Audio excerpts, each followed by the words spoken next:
하나님의 말씀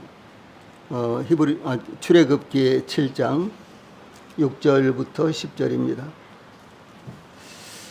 하나님의 말씀 출애굽기 7장 6절부터 10절 말씀까지입니다. 제가 봉독을 해드리겠습니다. 출애굽기 7장 6절부터입니다. 모세와 아론이 여호와께서 자기들에게 명령하신 대로 행하였더라. 그들이 바로에게 말할 때에 모세는 80세였고 아론은 83세였더라. 여호와께서 모세와 아론에게 말씀하여 이르시되 바로가 너희에게 이르기를 너희는 이적을 보이라 하거든 너는 아론에게 말하기를 너희 지팡이를 들어서 바로 앞에 던지라 하라. 그것이 뱀이 되리라. 모세와 아론이 바로에게 가서 여호와께서 명령하신 대로 행하여 아론이 바로와 그의 신하 앞에 지팡이를 던지니 뱀이 된지라. 아멘. 10절 말씀까지 봉독을 해드렸습니다. 오늘 저녁에는 출애굽기 7장 6절로 10절 말씀을 통해서 기적의 비결 이런 주제로 말씀을 전해드리겠습니다. 기적이 일반적인 것은 아니지만 모든 사람들이 어느 때든지 기적을 원합니다. 저희들 마음 가운데도 항상 기적이 일어나기를 하나님께서 기적을 일으켜 주시기를 간절히 바라는 그런 마음을 자주 갖고 있습니다. 이 본문에 보면 모든 사람들의 기호가 각각 다른 것이 나타나고 그런데 부모와 자식이 다르고 형제들도 서로 다릅니다. 모세는 하나님의 부르심을 받았을 때 곧바로 순종하지 못하였습니다. 그는 두 번에 걸쳐 첫 번째로는 출애굽기 4장 10절에 오 주여 나는 본래 말을 잘하지 못하는 자니이다. 주께서 주의 종에게 명령하신 후에도 역시 그러하니 나는 입이 뻣뻣하고 혀가 둔한 자니이다. 두 번째로는 6장 30절에서 나는 이미 입이 둔한 자이오니 바로가 어찌 나의 말을 들으리까? 라고 자신이 하나님께서 분부하신 일을 감당할 수 없다고 사양하였습니다. 그러나 하나님께서 모세에게 기적을 일으킬 수 있는 능력을 주시고 또 말에 능숙한 그의 형 아론을 동역자로 세우시자 하나님의 부르심을 수긍하며 받아들였습니다.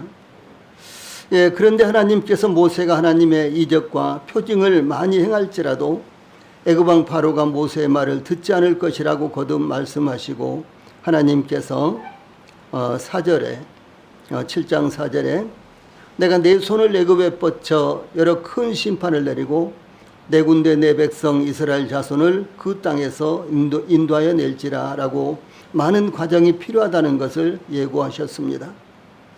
이어서 출애굽기의 궁극적인 목적이 하나님의 백성들을 구원하는 것이지만 더 나아가 여호와 하나님이 누구인지 알게 하는 것이라고 말씀하셨습니다. 그러므로 하나님의 백성들은 하나님의 이름을 온 세상에 널리 알리는 무엇보다도 우선적인 것이죠. 그러니까 널리 알리는 것이 무엇보다도 우선적인 것이요 최종적인 목표라는 것을 기억해야 할 것입니다. 제일 먼저 6절에는 명령대로 행함으로 기적의 비결이 나타났다라고 하는 것을 말씀하고 있습니다. 하나님께서 모세와 아론에게 말씀하신 것을 6절 모세와 아론이 여호와께서 자기들에게 명령하신 대로 행하였더라. 이 말씀은 특히 모세가 주저하거나 자신은 자격이 없는 사람이라고 뒤로 물러나고 발뺌하지 않고 하나님께서 지시하신 것을 그대로 받아들였다는 것을 의미합니다. 이 명령하신 대로는 명하신 대로 곧 그대로 이렇게 개역 한글에는 번역이 됐는데 그대로는 감하거나 더하지 않고 똑같이 이 확실히라는 뜻으로 모세가 주저하는 모습과는 완전히 다르게 상반된 모습을 나타내고 있는 것을 의미합니다.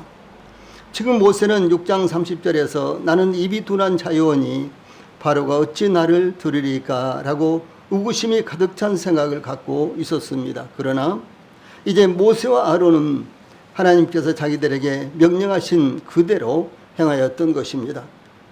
이와 같이 모세가 더 이상 소심하거나 주저하거나 좌절하지 않는다는 것입니다. 하나님의 전능하심이 그의 사역 가운데 나타나고 있습니다. 이후로부터의 대결은 더 이상 말로가 아닌 행동으로 하나님의 뜻을 실천하였습니다. 도전은 이미 끝났으며 이제는 전능하신 하나님과 애굽 왕 바로 사이에 전쟁이 시작되었습니다. 곧 하나님의 백성들을 사이에 두고 선과 악의 대결이 이루어지기 시작한 것입니다. 이와 같은 싸움은 인류의 역사가 시작될 때부터 이 세상에서 계속되어 왔습니다. 그 대결에서 크나큰 신비는 사악한 자의 번영과 의로운 자의 궁핍을 역력하게 보여주는 것입니다. 애굽인들은 그들의 손에 채찍을 들고 휘두르고 있었으며 하나님의 백성들은 그 밑에서 고통을 당하고 있었습니다. 모세는 하나님의 대리인이요 애굽 왕 바로는 사탄의 대표요 사자였던 것입니다. 강력하고 오만한 왕은 하나님의 백성들을 핍박하는 일에 즐거움을 누리고 있었으며 공개적으로 전능하신 하나님을 모욕하였습니다. 일부러 보기에는 애굽 왕 바로의 공격과 통치는 강력한 것처럼 보였지만 심하게 흔들리고 있었던 것입니다. 이 싸움이 길어지면서 애굽 왕 바로의 마음이 점점 더욱 강팍하게 변하고 있었으며 완고하게 변하고 있었으며 하나님의 백성들은 연단을 받으면서 하나님의 신실하심을 경험하며 그 신실하심을 나타내는 기회가 되었습니다. 이러한 대기를 통해서 하나님의 절대적인 승리와 그 백성의 완전한 구속, 또한 하나님의 대적일 뿐만 아니라 하나님의 백성의 대적인 사탄의 완전한 패배를 보여주고 있는 것입니다. 그러므로 우리 앞에 가로놓인 세상으로 인해서 우리 성도들은 이 낙심하거나 믿음이 흔들려서는 안 되는 것이라는 것을 교훈하고 있습니다. 특별히 출애굽기에서 애굽 왕 바로는 이 사탄의 대리자요. 그리고 모세는 마치 우리 주님과 같이 저희들 앞에서 믿음으로 사탄과 싸우는 이와 같은 전사의 역할이 나타나고 있습니다. 여기 6절에 모세와 아론이 여호와께서 자기들에게 명령하신 대로 행하였더라라는 말씀대로 모세와 아론, 특히 모세가 확신 있게 하나님의 명령대로 실행한 것은 그의 형 아론을 그의 동역자로 세우셨을 뿐만 아니라 하나님께서 모세를 애굽 왕에게 신이 되게 하셨으며 그의 형 아론은 그의 대언자가 되리라고 말씀하시므로 담대함과 힘을 얻었기 때문으로 보입니다. 즉 하나님의 격려와 대책에 대해 모세가 확신을 얻었기 때문으로 보입니다. 이와 같이 하나님은 하나님의 일꾼들에게 담대함과 용기를 갖게 하며 믿음을 갖게 하심으로 하나님께서 주신 사명을 물러서지 않고 담당하게 하시는 것입니다. 예수님께서 제자들에게 요한복음 16장 5절 6절에서 지금 내가 나를 부르신 자에게로 가는데 너희 중에서 나더러 어디로 가느냐 묻는 자가 없고 도리어 내가 이 말을 함으로 너희 마음에 근심이 가득하였도다 이렇게 말씀하셨습니다. 즉 예수님께서 제자들을 떠나신다는 것 때문에 근심이 가득한 제자들에게 요한복음 16장 7절에서는 그러나 내가 너희에게 실상을 말하노니 내가 떠나가는 것이 너희에게 유익이라. 내가 떠나가지 아니하면 보혜사가 너희에게로 오시지 아니할 것이요 가면 내가 그를 너희에게로 보내리니 이렇게 이루하시면서 그 대책을 말씀하신 것입니다.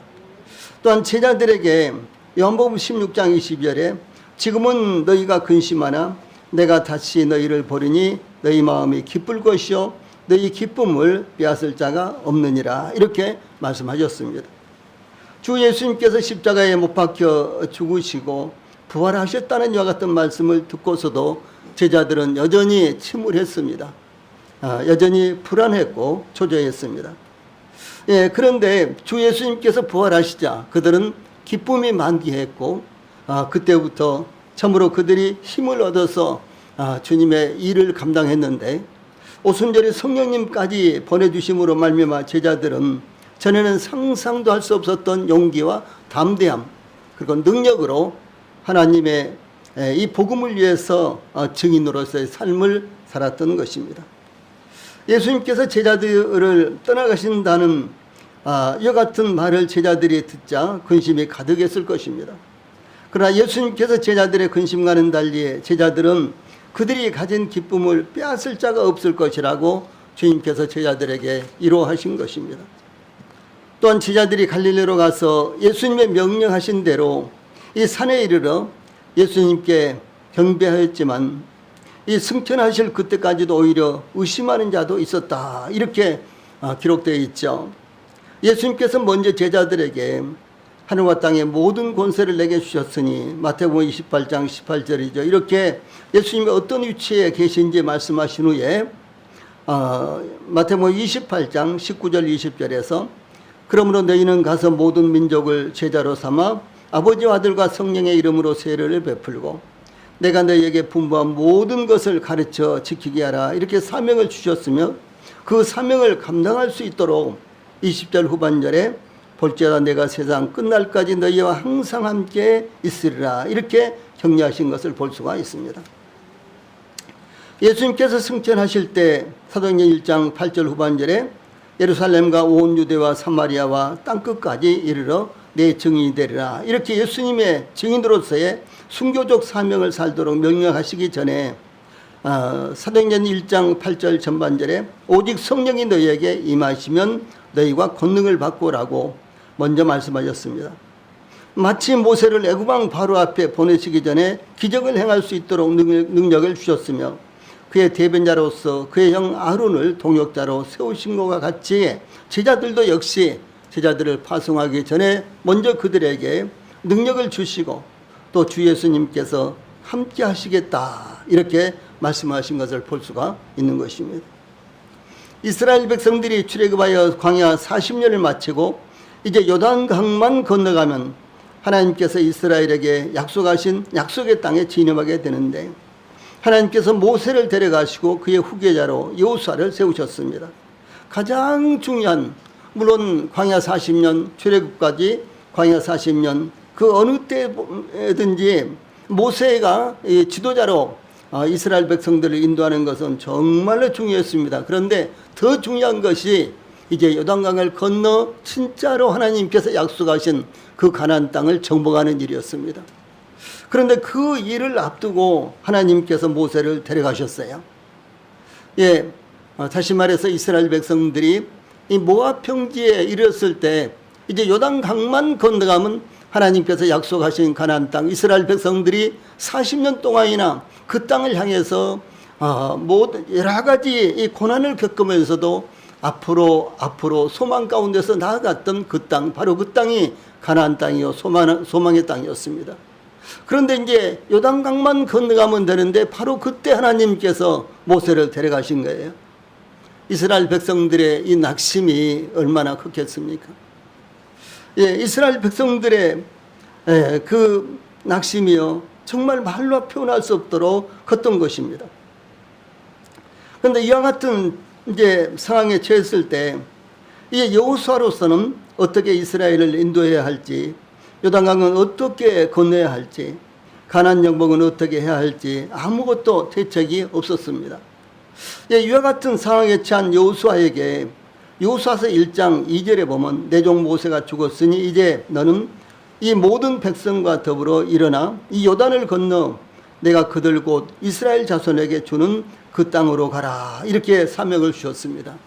이 사명은 엄청난 사명이요. 정말 여호수아로서는요 아주 무거운 이와 같은 사명이었습니다.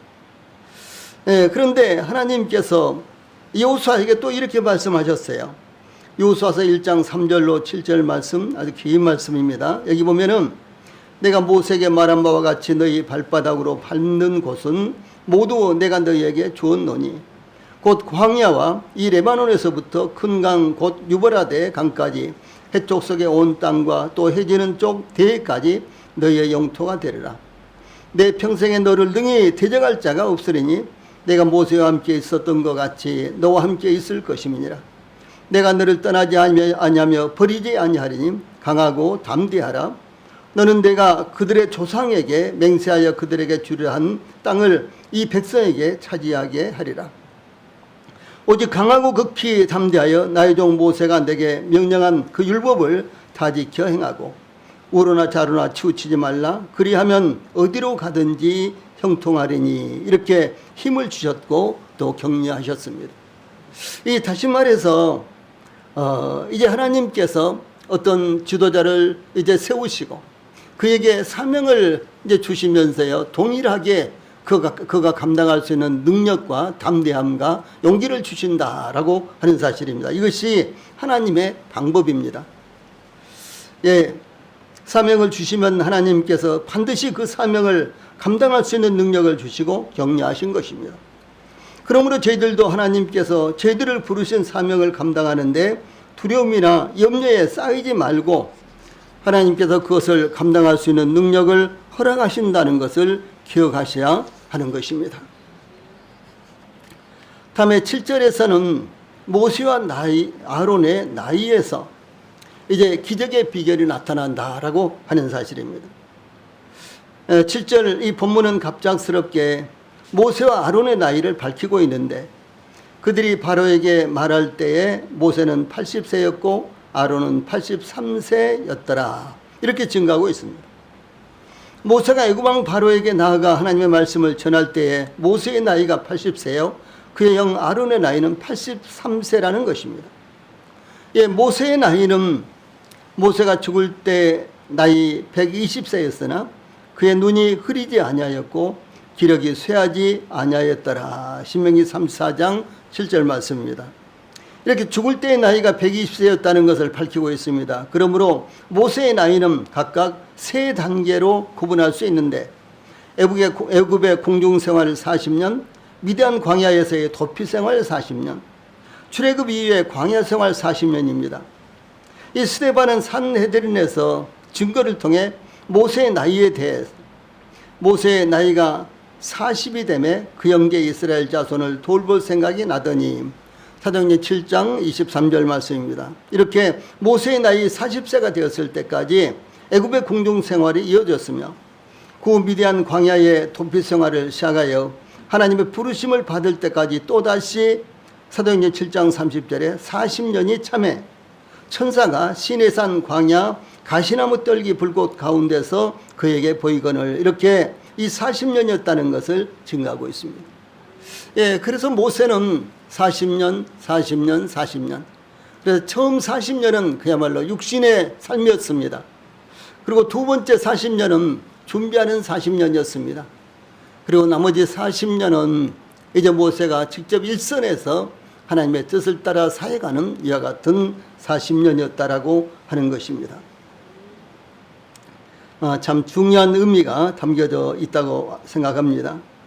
예, 우리 성도들의 나이를 이렇게 예를 들어서 세 구분을 한다면 어떻게 되겠습니까? 세 구분을 할 수가 없어요. 구원받기 전과 구원받은 후 이렇게 두 구분만 할 수가 있습니까?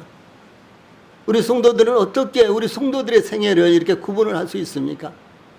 그저 아무것도 모르고 구원받기 전에 육신적인 삶이 한 단계. 그다음에 두 번째 단계는 구원받고 그저 배우는 이와 같은 그리고 훈련받는 이와 같은 시간. 그리고 또 마지막 한 단계는 정말 주님을 위해서 헌신하고 봉사하는 이와 같은 시기. 이래야 되겠죠. 예, 그런데 과연 그것이 그렇게 지금 이루어지고 있는지 대단히 중요하다라고 하는 사실입니다. 이 본문에서 갑작스럽게 모세와 아론의 나이를 언급한 것은 그때의 상황이 구속 역사에서 중요한 전기를 마련하고 있다는 것을 증거하기 위함인 것입니다. 즉 하나님께서 그의 섭리를 통해서 새로운 일을 시작하려고 할 때, 즉 새로운 전기를 맞이했던 것을 소상하게 밝히고 보존하기 위한 것이었습니다. 하나님께서 아브라함을 부르셨으며 아브라함이 하나님의 부르심에 순종하였을 때에 대해서 창세기 12장 4절에 이에 아브라함이 하나님의 말씀을 따라갔고 롯도 그와 함께 갔으며 아브라함이 하란을 떠날 때에 75세였더라 이렇게 밝히고 있습니다. 야곱이 애굽으로 내려가 애굽왕 바로 앞에 섰을 때 야곱이 바로에게 아뢰되 내 나그네 길의 세월이 130년이니이다. 내 나이가 얼마 못되니 우리 조상의 나그네 길의 연조에 미치지 못하나 짧고 험악한 세월을 보내었나이다. 창세기 47장 9절 말씀이에요. 이렇게 그의 나이를 밝힌 것도 같은 맥락에서 이루어진 것입니다. 이와 같이 중요한 상황이 일어났을 때 그것을 기록하면서 나이를 명시한 것은 그 일의 역사성을 밝히는 동시에 어떻게 하나님의 뜻이 인간의 삶에 구체적으로 실현되어 가는가를 나타내기 위한 것입니다. 또한 모세와 아론의 나이를 밝힌 것은 하나님의 백성 이스라엘의 출애굽이라는 막중한 사역을 80세와 83세이라는 인생의 막바지에야 부르심을 받았다는 것을 증거하는 것입니다. 다시 말해서 하나님의 백성 이스라엘을 인도할 이와 같은 지도자로서 모세와 아론이 부르심을 받은 것은 인생의 막바지에서야 비로소 부르심을 받았다라고 하는 사실입니다. 그러므로 하나님 앞에서는 인생의 육신적인 나이가 문제가 아니라 하나님의 부르심을 받을 때까지 온전히 하나님의 뜻을 감당해야 된다는 것을 증거한 것입니다. 여호수아나 갈렙은 가나안 땅 정탐꾼으로 선발되었을 때 약 40세였습니다. 그들은 죽을 때까지 가나안 정복과 이스라엘의 기업을 위해서 헌신했습니다. 이와 같이 하나님께서 모세와 아론이 80세쯤 되었을 때 그들을 부르실 수 있었는데 이것은 그들이 인생의 끝자락에 있을 때야 하나님께서 비로소 부르셨다는 것을 의미하는 것입니다. 이와 같이 모세와 아론이 부르심을 받았을 때 그들의 나이가 80세, 83세였다는 것은 그들의 육신의 힘이 사라져갈 때였다는 것을 의미합니다. 그러므로 출애굽에 의한 역사는 인간의 힘이나 지혜로 이루어질 수 있는 것이 아니라 변함없는 하나님의 능력으로만 가능한 사역이라는 것을 의미합니다. 이와 같이 모세와 아론은 이 자신들의 육신적인 힘이나 지혜를 의지한다면 그들에 의해 출애굽은 절대로 이루어질 수 없었을 것입니다. 그러므로 모세와 아론이 오직 하나님을 의지할 때, 하나님의 말씀에 전적으로 순종할 때 출애굽에 이러한 역사가 이루어질 것임을 증거한 것입니다. 그러므로 우리는 주님 안에서 어느 때에 무엇을 하든지 오직 하나님을 의지해야 된다는 것을 교훈하고 있는 것입니다. 다시 말해서 우리 성도들의 나이가 문제가 아니다라고 하는 것입니다. 하나님께서 쓰시려면 그야말로 인생의 막바지에 있을 때도 모세와 아론처럼 아주 위대하게 사용하실 수도 있고, 그런가 하면은 하나님께서 또 쓰시려면요 아주 청년일 때도 모세와 아론처럼 위대하게 쓰실 수도 있다는 사실을 저희들에게 말씀해 주고 있는 것입니다. 중요한 것은 인생의 나이가 아니라 하나님께서 쓰시려고 하실 때 우리의 자세가 어떤 자세냐라고 하는 것입니다. 어쩌니까 갑자기 집에서 어머님이 이제 저희들이 있는 곳에 나와서 152세 된 사람이 있다는 거예요. 테레비를 보시다가 그래서 이제 어머님이 와서 좀 보라고 이제 하셔서 들어가서 봤더니 152세가 아니라 52세든가 53세였어요.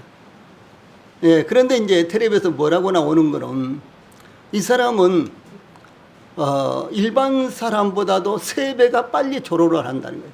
빨리 늙는다는 거예요. 그래서 53세? 52세인데 남자인데 뼈만 앙상하게 남아서 먹는 것도 간신히 먹고 걷는 것도 간신히 걷고 운동도 하는데 간신히 운동을 하고 맨손 운동을 하고 이 정도였습니다. 그래서 이제 그 사람이 3배가 빨리 늙으니까 보통 사람으로 하면은 150 몇 살이다. 그걸 어머님이 들으시고 와서 좀 봐라고 150세 넘은 사람이 있다고. 그래서 이제 깜짝 놀라서 가서 봤더니 실상은 50 몇 세인데 그 사람은 그렇게 이제 빨리 늙는 이게 조로증이 있어가지고 3배나 빨리 늙는데, 그래서 일찌감치 그렇게 이제 늙게 돼서 몸도 아주 바짝 마르고 그래서 그야말로 이제 살아있는 정도 그 정도의 인생을 살고 있는 그런 모습을 봤습니다.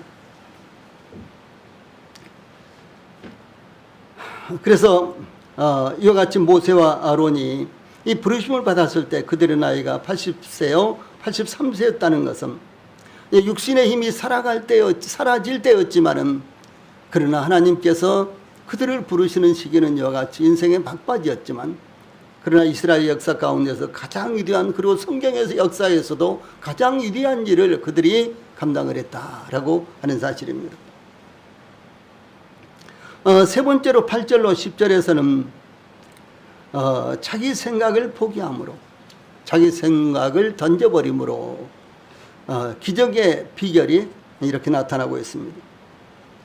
하나님께서 8절 전반부에 여호와께서 모세와 아론에게 말씀하여 이르시되, 이 말씀은 모세와 아론이 애굽에서 베푼 이적은 모세와 아론이 자신들의 능력으로 나타낸 것이 아니라 하나님의 능력이었다는 것을 말합니다.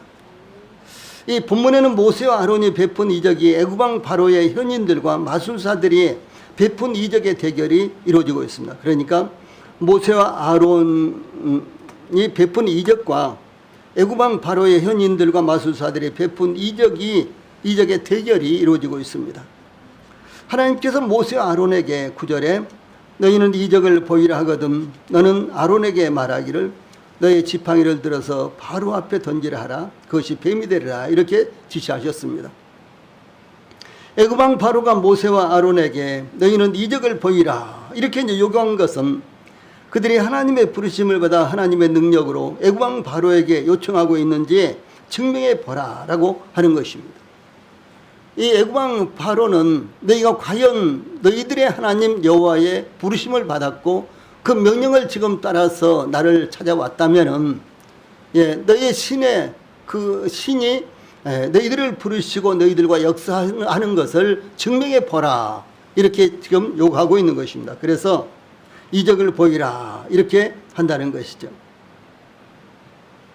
애굽왕 바로의 요구는 너희 자신을 입증해 보이기 위하여 이적을 한번 행해보라 라고 하는 것입니다. 그때 애굽인들은 소위 신의 사신으로 자임하는 자들은 기적적인 증거로서 자신들을 보낸 신의 능력을 증명해 보여야 한다고 생각했던 것입니다.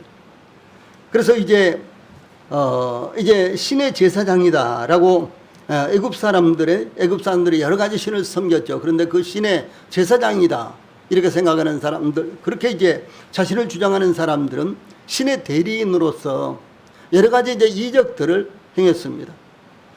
본문에도 이제 모세와 아론이 이제 아론이 그 지팡이를 던졌을 때 뱀이 됐죠. 그런데 이제 이 바로의 요술사들 현인들도 그들의 지팡이를 각각 던지자 이제 뱀이 됐잖아요. 이와 같이 이제 요술을 부리든지 아니면 갖가지 속임수를 쓰든지 간에 그들도 각각 자신들이 신의 대리자라는 것을 증명하기 위해서 이적을 나타내곤 했습니다. 그래서 이제 동일한 이와 같은 관점에서 애굽왕 바로는 모세와 아론에게 나에게 이적을 보여라 이렇게 이제 요구를 한 것이었습니다. 하나님께서 모세에게 9절에 바로가 너희에게 이르기를 너희는 이적을 보이라 하거든 너는 아론에게 말하기를 너의 지팡이를 들어서 바로 앞에 던지라 하라. 그것이 뱀이 되리라 라고 이렇게 지시하셨습니다. 지팡이를 던지는 것은 자신의 수단과 방법을 포기하는 것을 의미합니다. 왜냐하면 지팡이는 그것을 짚고 지탱하는 것이죠. 또 지팡이는 그것을 무기로도 사용하는 것이죠. 또 지팡이는 이제 어떤 것을 가리킬 때라든가 이제 그럴 때 사용하는 것입니다. 또한 지팡이는 먼 길을 갈 때 그 지팡이에 기대서 기도를 하거나 그렇게 하기도 합니다. 이 애굽왕 바로가 모세와 아론이 하나님의 말씀을 전하면 너희는 이적을 보이라 라고 하면 모세는 아론에게 내 지팡이를 들어서 바로 앞에 던지라 이렇게 말하라는 것이었습니다. 너는 아론에게 말하기를 해서 말하기는 명령하기를 그래 개역 한글에서는 이렇게 번역이 됐습니다. 그래서 개역 개정에서는 말하기를 이렇게 번역이 됐는데 개역 한글에서는 명령하기를 이렇게 번역이 됐어요. 즉 모세는 비록 그의 형이지만 아론에게 하나님의 말씀대로 실행하라고 명령하라는 것이었습니다. 이 모세가 그의 대리인인 형 아론에게 하나님 말씀을 전할 때 명령하라고 한 것입니다. 이것은 이들의 순서를 정확하게 하며 명령 체계를 분명하게 하기 위한 것이었습니다. 또한 9절에 너희 지팡이를 들어서 바로 앞에 던지라 해서 너희 지팡이는 아론의 지팡이를 의미한 것입니다. 그러나 그 지팡이는 실상은 모세의 지팡이였습니다. 아마도 모세는 애굽 왕 바로가 이적을 보이라고 요청하면 그의 지팡이를 그의 형 아론에게 주고 아론은 마치 자신의 지팡이인 것처럼 그 지팡이를 던지라고 이렇게 아론에게 명령한 것입니다. 아론이 그 지팡이를 던지면 그것이 뱀이 되리라. 9절 후반절에 이렇게 말씀하셨습니다. 모세와 아론은 하나님께서 말씀하신 대로 10절에 바로에게 가서 여호와께서 명령하신 대로 행하여 아론이 바로와 그의 신하 앞에 지팡이를 던지니 뱀이 된지라 이렇게 증가하고 있습니다. 모세와 아론이 바로에게 가서 여호와께서 명령하신 대로 행하여 아론이 그 지팡이를 애굽 왕 바로와 그의 신하 앞에 던졌더니 뱀이 되었습니다. 여기에 중요한 말씀이 나오는데 그것은 여호와께서 명령한 대로라는 말씀입니다. 이와 같은 말씀이 여기 6절부터 10절에 계속해서 함축되어 있는데 대단히 중요한 말씀입니다. 그래서 모세와 아론이 지팡이가 뱀으로 변할 수 있는 기적을 행할 수 있었던 것은 여호와께서 명령하신 대로 행할 때 이루어졌다라고 하는 사실입니다. 이것은 모세와 아론이 하나님을 합당하게 경외한다거나 그들이 하나님의 백성인 이스라엘을 진심으로 사랑한다거나 그들이 이스라엘 앞에서 신망받는 지도자들이기 때문이라든가 그들의 지팡이에 어떤 요술이 나타나는 능력이 있기 때문이 아니었다는 것입니다. 그들이 기적을 행할 수 있었던 것은 다만 여호와께서 명령하신 대로 행하였기 때문이었던 것입니다. 문둥병자였던 아람 나라의 군대 장관 나아만이 선지자 엘리사를 찾아갔을 때 선지자 엘리사는 나아만 장군을 반갑게 맞이하거나 친절하게 대우하지도 않았으며 그의 하인을 나아만 장군에게 보내 열왕기하 5장 10절에 보면 너는 가서 요단강에 몸을 7번 씻으라 내 살이 회복되어 깨끗하리라 이렇게 지시하였습니다. 나아만 장군은 선지자 엘리사가 반갑게 혹은 정중하게 맞이하며 그가 준비한 예물을 돌아보고 그의 문둥병을 치료하리라고 생각했는데 그의 예상과는 완전히 달랐습니다. 나아만 장군은 11절에 내 생각에는 그가 내게로 나와서서 그의 하나님 여호와의 이름을 부르고 그의 손을 내 부위 위에 내 상처 위에 나병 위에 흔들어 나병을 고칠까 하였도다 이렇게 추측하였기 때문에 이 선지자 엘리사에게 무시당한다고 생각되었으며 또한 그가 추측한 대로 선지자 엘리사가 치유하지 않았기 때문에 그냥 돌아가려고 했습니다. 그러나 그의 종들이 나만 장군에게 내 아버지여 선자가 당신에게 큰 일을 행하라 말하였다면 행하지 아니하였으리까 하물며 당신에게 이르기를 씻어 깨끗하게 하라 함이리까 이렇게 권유하였습니다. 이 나만 장군은 그 뜻을 돌이켜 하나님의 사람의 말대로 요단강에 7번 몸을 잠겼을 때 그의 살이 어린아이의 살같이 회복되어 깨끗해졌습니다. 만약 나만 장군이 생각한 대로 요단강보다 더 크고 깨끗한 다메섹강 아마나와 바르발에 가서 7번 몸을 잠겼다면 그의 문둥병을 고칠 수 있었을까요? 다메섹강 아마나와 바르발에 가서 7번이 아니라 70번을 몸을 잠겼다면 깨끗하게 될 수 있었을까요? 혹은 요단강에 가서 7번이 아니라 3번이나 5번이나 6번 몸을 잠겼다면 깨끗하게 되었을까요? 중요한 것은 그의 생각과 지식이나 경험이 아니라 하나님의 사람의 말대로 행할 때 그의 문둥병은 깨끗하게 사라지고 고침을 받을 수 있었던 것입니다. 여기 6절 말씀 모세와 아론이 여호와께서 자기들에게 명령하신 대로 행하였더라. 참 중요한 말씀입니다. 여호와께서 자기들에게 명령하신 대로 행하였더라. 대단히 중요한 말씀입니다. 이 말씀과 마찬가지로 우리 성도들도 기적을 보기를 원하신다면 하나님의 뜻이 하나님의 놀라운 역사가 일어나기를 원하신다면 하나님의 능력을 경험하기를 원하신다면 하나님의 말씀 그대로 실행하시기를 바랍니다. 예, 기도하시겠습니다.